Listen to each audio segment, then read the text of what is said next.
Halo, Assalamualaikum warahmatullahi wabarakatuh, sahabat IMN TV. Saat ini kita sedang berada di salah satu sudut di Kota Bandung, tepatnya di Patra Pemala. Kenapa kita berada di salah satu TPS di Kota Bandung?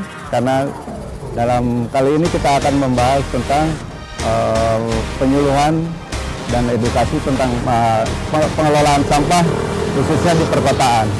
Untuk lebih lengkapnya, simak video berikut ini. Nah, hari ini alhamdulillah kita kedatangan salah seorang yang bergerak dalam penggiat sampah di ini. Babe, dimana cokot iya? Ini punya kartu berisi tentang ya, ambil, kemudian kasih ke siapa?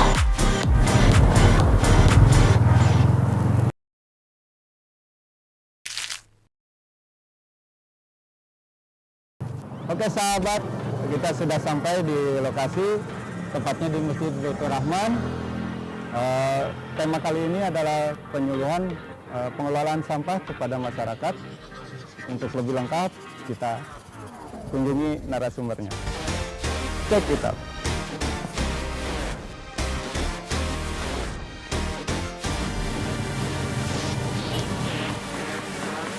Oke pemirsa, kita sudah sampai.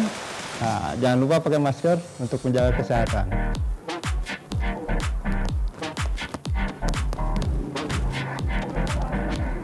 Assalamualaikum.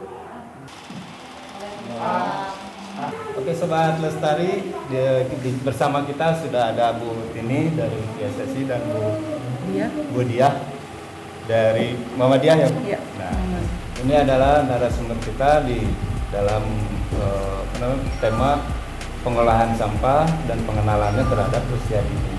Bagaimana kabarnya Bu Tini? Kenapa? Bagaimana kabarnya? Alhamdulillah, luar biasa. Bu Diah. Alhamdulillah. Terus apa sih yang bikin Bu Tini dan Bu Diah itu tertarik mengenalkan pengelolaan sampah kepada anak-anak? Budiah dulu kali ya, karena Budiah yang mengundang saya.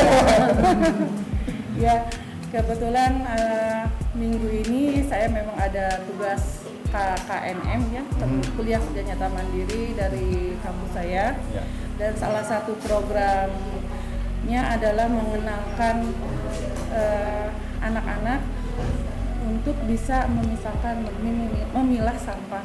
Dan kebetulan kenapa saya ambil ini, di madrasah ini memang masalahnya Ibu, anak-anak tuh sudah kita edukasi sebagaimana itu untuk memisahkan, tapi tetap kita kesulitan selalu sampah itu menumpuk gitu. Makanya saya sangat tertarik untuk mengundang Ibu, mungkin dengan ahlinya anak-anak bisa mengerti lah gitu, setidaknya mulai dari sekarang bagaimana cara memilah, kenapa harus memilah sampah seperti itu.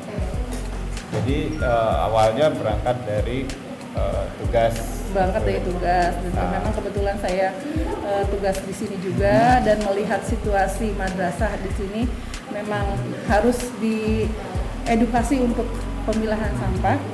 Nah, saya kebetulan dengan Bu Tini itu kita satu ini ya Bu ya, satu di forum ya Bu ya, forum dunia. Bu Tini itu narasumber dari Ibu. Ya. Jadi kalau Bu Tini sendiri sudah bergerak terhadap ini, pengenalan sampah ini, pengelolaan ini bagaimana? Kalau saya kenapa mengiyakan ya dari Budia, undangan dari Budia karena satu, karena memang anak-anak adalah target utama untuk edukasi menurut saya ya. Artinya anak-anak inilah yang akan suatu hari nanti menjadi pemimpin-pemimpin, dan sesungguhnya dampak dari sampah yang kita lakukan sekarang adalah akan dirasakan oleh mereka. Jadi kita harus memotong generasi ini supaya si anak-anak ini terselamatkan dari kerusakan ya. Nah, itu targetnya sih sesungguhnya. Jadi tapi kalau saya keliling-keliling seperti ini ya hampir setiap hari gitu ya, mengedukasi seperti ini hampir setiap hari. Jadi selalu saja ada ada undangan atau ada kita ngobrolin dan lain sebagainya. Karena sampah itu kan sekarang menjadi masalah utama di dunia manapun, di belahan bumi manapun. Kemudian ada juga kita target dari Jakstranas kita ya. Jakstranas. Ya, Jakstranas itu yang diturunkan ke dalam kabupaten kota itu jadi Jakprada. Pengurangan sampah 30%. Kenapa harus dikurangi sampahnya? Karena sesungguhnya tumpukan sampah itu sudah sangat menggunung di mana-mana. Ya. Kita nggak mungkin lagi nyimpen sampah di Tempat-tempat. tempat-tempat tertentu. Nah, kebetulan memang ya itu masalahnya. Masalahnya kita benar-benar harus mengurangi, gitu ya, apalagi sampah medis ya. Masker, apa lagi? Sarung tangan, plastik dan lain sebagainya. Ya, soalnya sudah sangat mengkhawatirkan melihat sampah-sampah plastik itu ya menggunung. Kondisi lingkungan kita sudah sangat mengkhawatirkan tadi. Ciri-ciri bumi itu rusak ya. Ya. Ciri-ciri bumi ini kita sakit gitu ya. Kalau musim hujan dia banjir, Ya. sudah terbukti kan. Sudah. Kemudian kalau dia musim kemarau, tanah retak, ya. Itu jadinya dua saja itu sudah melihat indikasi bahwa bumi kita rusak. Kemudian kalau sejauh mata memandang pasti ada tumpukan sampah atau ada sampah tercecer dan lain sebagainya. Kalau kita melihat ke negara-negara maju dan negara-negara berkembang, itu negara-negara itu adalah negara-negara yang memisahkan sampah sejak dari rumah, yang pengolahan sampahnya baik. Nah, berarti kalau kita pengen dianggap sebagai negara maju, ya conteknya bukan gaya hidupnya dong. Conteknya juga salah satunya adalah gaya hidup memisahkan sampah itu. Nah itu Sobat Lestari, jadi Bu Tini tadi sudah menerangkan ada 3 poin ya. Nah kalau Bu Tini sendiri bergerak di bidang ini, bergerak ya sebagai penyuluh ini dari kapan Ibu? Saya tertarik dengan isu ini sesungguhnya dari tahun 2007. Pada saat itu saya punya anak 2 nih, berbeda terpaut 7 tahun ya. Jadi anak saya yang besar itu kelas 4 SD, anak yang kecil masih sangat kecil. Sehari-hari saya ngajar. Bosan kan ngajar terus dari pagi sampai sore dan sampai sore. Di waktu libur, anak yang besar ini beda kepentingan dengan saya. Kalau saya libur, saya pengen di rumah, main sama anak yang kecil, ya pakai baju daster dan lain sebagainya. Tetapi anak yang besar pengen main. Ya. Pada saat itu saya berpikir gimana ya caranya kita supaya ini dua-duanya terpecahkan. Maka anak yang besar saya titipkan kepada komunitas sahabat kota waktu itu. Dan setelah beberapa kali liburan bersama sahabat kota, jadi liburan sama sahabat kota itu 5 hari, pagi disimpan, sore diambil. Nah, ketika itu, ada perubahan pada diri anak saya. Kok lebih peduli lingkungan. Nah, 2007 itulah mulai saya langsung loh ini ada apa dengan ini gitu ya. Ada yang berubah ya? Ada yang berubah di anak saya. Tidak hanya sekedar ini. Ternyata setelah akhirnya 2010 saya pun masuk ke dalam komunitas itu dan jadilah seperti ini. Jadi ya akhirnya saya malah lebih masuk ke dalamnya, lebih fun gitu dengan isu ini. Jadi awalnya mah malah dari anak Bu Tini dulu ya, baru Bu Tini terbawa. Jadi sesungguhnya saya belajar dari anak saya. Karena semangat anak-anak pun lebih besar juga ya.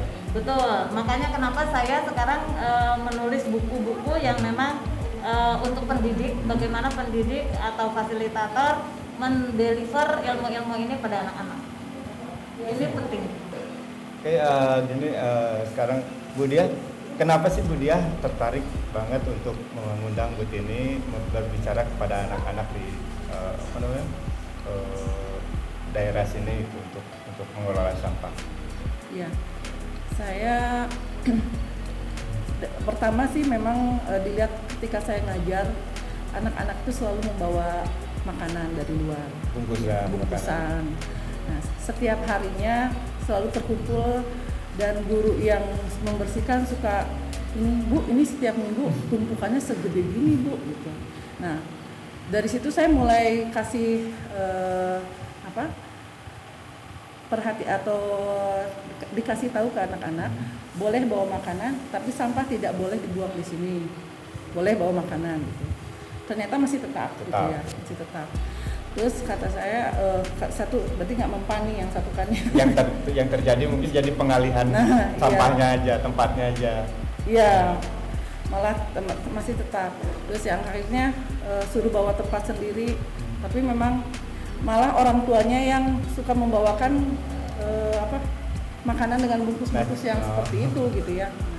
Jadi ini bagaimana biar kalau misalnya saya mau mengundang orang tua mungkin belum bisa mungkin ya, karena saya dengan dekatnya dengan anak-anak, mungkin dengan anak-anaknya kita edukasi dengan bahasa yang enak, yang memang dekat dengan dunia anak-anak, terutama Ibu Tini juga memang dekat dengan dunia anak-anak ya Bu ya, jadi bisa lebih masuk bahasanya kayak seperti itu. Jadi saya sangat mungkin nanti ke depannya anak-anak bisa memberitahukan lah setidaknya ke ibunya minimal, Mama sekarang makanan seperti ini harus bisa atau apa sih.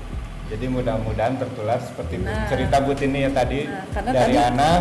Visualnya juga lebih menyentuh ya, ternyata memang anak harus lebih pakai visual. Ya betul. Gitu. Kalau hanya sekedar bicara itu memang bayangannya masa sih ada ikan paus yang makan plastik. Kan gitu ya. Nah seperti itu. Masa sih plastik kita tuh dari sini masuk ke laut gitu. Nah itu jadi memang bisa membuka. Itu mungkin salah satunya, mudah-mudahan memang tersampaikan ya Bu ya. Memang tidak cukup untuk sekali. Mungkin nanti ada PR buat saya mungkin ya Bu ya, dari dasarnya Ibu yang setelah Ibu kasihkan. Mungkin saya juga nanti minta pengarahannya bagaimana cara mengelola sampah yang baik nanti di sini. Jadi poin yang pertama anak-anak sudah mengetahui lebih dahulu. Kemudian bisa memilah dan memilih. Gitu ya. Poin pentingnya sesungguhnya adalah begini, anak-anak tuh perlu paham dari mana sesungguhnya sampah berasal. Nah, jadi sampah yang kita pegang, misalnya ini sesuatu yang jadi sampah, mengapa dia sampah? Karena kita tidak membutuhkan lagi kan. Ya. Nah, jadi sesungguhnya kalau kita bilang bahwa ini sampah, belum tentu ini jadi sampah untuk orang lain. betul. Untuk kita mungkin tidak ingin, tapi begitu dikasih ke orang itu tidak jadi sampah. Jadi kita harus paham dulu dari mana sampah berasal. Misalkan botol deh ya, botol air minum dalam kemasan misalnya gitu ya, itu diambil dari, anak-anak harus paham nih. Misalnya tadi ya, kita tuh ngambil dari sumur bor, minyak bumi, kemudian diolah jadi biji plastik, kemudian dibuat jadi botol, kemudian diisi air minum oleh pabrik air minum, didistribusikan ke warung-warung, ke toko-toko, akhirnya kita minum. Perjalanannya panjang dan susah, melelahkan. Kemudian kita minum, 5 menit kemudian, plung, apa rasanya jadi botol. Nah, tapi harus penting anak-anak melihat bahwa sampah itu perginya dari rumah ke mamang sampah, ke TPS, ke TPA, habis gitu tidak ditangani dengan baik. Baru anak-anak akan paham. Baru setelah itu anak-anak diajarkan untuk memisahkan sampah sejak dari rumah. Karena dengan seperti itu, dengan memisahkan sampah, maka sampah yang sampai ke TPA akan berkurang. Itu sih. Jadi poin pentingnya banyak sih ya, tapi memang perjalanannya akan sangat panjang gitu ya kalau mendidik anak dan lain sebagainya. Dan mari kita advokasi untuk masuk ke dalam kurikulum sesungguhnya. Karena ini PR terbesar kita untuk memasukkan isme tentang sampah ini pada anak-anak, bahwa ini untuk kepentingan kita, bukan untuk kepentingan siapapun. Bukan berarti ini program pemerintah. Di Bandung kan ada Kampisnan ya, kurangi, pisahkan, manfaatkan gitu ya. Ini bukan program Pak Wali Kota, tapi ini adalah demi kita bersama gitu sih. Mungkin ya. Sobat Lestari, sangat seru kita berdiskusi tentang ini. Mudah-mudahan bermanfaat sangat besar buat Sobat Lestari. Kalau bukan kita siapa lagi? Coba harapan Bu Tini dan Bu Diah tentang ya perihal sampah ini bagaimana sih tentang anak-anak untuk pengelolaan sampahnya ini? Bu Tini dulu. Harapan saya cuma satu sih, sampah berkurang, sampah yang sampai ke TPA berkurang, dan partisipasi masyarakat nambah ya, Peran aktif anak-anak dari ini masyarakatnya. ya, sehingga anak-anak ini bisa menjadi agen-agen perubahan di lingkungannya maupun di masa depan. Amin. Jadi ya harapannya tentu saja sampah akan selesai sedekat mungkin dengan sumber. Amin. Dari Ibu Dia ada harapan yang disampaikan? Ya mungkin anak-anak jadi lebih peduli lagi kepada lingkungannya, tidak hanya sekedar memakai, tapi ketika mereka membuangnya itu harus bisa bertanggung jawab ya mungkin Bu ya. Hanya jangankan untuk sampah yang seperti yang plastik, mungkin makanan yang memang kata Ibu tadi sampai 50% itu ya Bu ya. Mungkin anak sudah bisa mulai mensyukuri lah gitu. Apa yang mereka makan itu harus habis atau harus bermanfaat, tidak mubazir gitu aja. Nah, jadi Sobat Lestari, sudah waktunya kita mengenal, mengetahui, memilih dan memilah sampah. Yang harus kita selamatkan itu adalah bumi kita, jadi buat lingkungan kita sendiri. Amin.